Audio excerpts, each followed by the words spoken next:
Alam Lestari merupakan pusat pengurusan sisa Pro2 di bawah Manufacturing Services Department atau lebih dikenali sebagai MSD. Di sini, semua sisa industri dan sisa terjadual diurus secara sistematik, selamat, mematuhi piawaian dan mengikut undang-undang.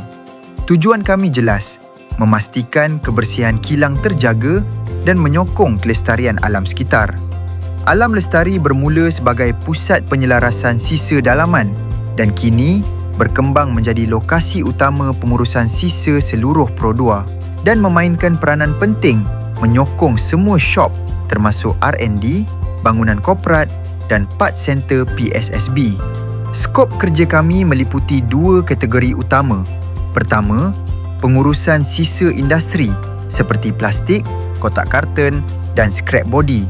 Kedua, pengurusan sisa terjadual iaitu lebih daripada 20 jenis SW yang dikawal selia oleh Jabatan Alam Sekitar. Setiap sisa dikutip, direkodkan, ditimbang dan diurus mengikut piawaian yang ketat. Operasi kami mematuhi keperluan undang-undang keselamatan, kesihatan dan alam sekitar demi persekitaran kerja yang selamat dan lestari. Kami sentiasa berpandukan SOP, penggunaan PPE yang betul dan pematuhan terhadap OSHAMS 45001. Menjalankan operasi ini memerlukan pasukan kerja yang komited. Tenaga kerja Alam Lestari terdiri daripada kaki tangan berpengalaman yang bekerja mengikut shift dan ditempatkan mengikut lokasi-lokasi operasi dalam peta MSD. Untuk pengurusan sisa terjadual dan sisa industri, terdapat 12 lokasi utama kutipan sisa dari shop. Rangkaian vendor kami meliputi beberapa lokasi strategik iaitu 6 di Selangor, 2 di Negeri Sembilan dan 1 di Johor bagi menyokong pengurusan sisa yang patuh dan lestari. Setiap ahli memainkan peranan penting dalam memastikan kelancaran aktiviti pengurusan sisa setiap hari. Selain tenaga manusia, operasi Alam Lestari disokong oleh beberapa unit jentera utama seperti tow truck, forklift dan elecpod.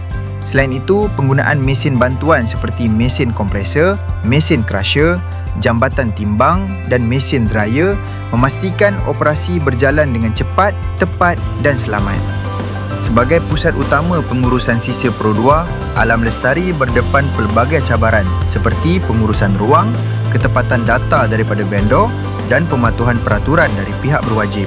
Namun melalui semangat kerja berpasukan, inovasi dan penambahbaikan berterusan, cabaran ini menjadi peluang untuk kami meningkatkan mutu perkhidmatan. Selari dengan matlamat pembangunan lestari pertubuhan bangsa-bangsa bersatu, khususnya SDG 12 mengenai pengeluaran dan penggunaan bertanggungjawab, Alam Lestari komited untuk mengurangkan kesan sisa terhadap alam dan membangunkan masa depan yang lebih hijau. Alam Lestari, pematuhan, accountability, tanggungjawab.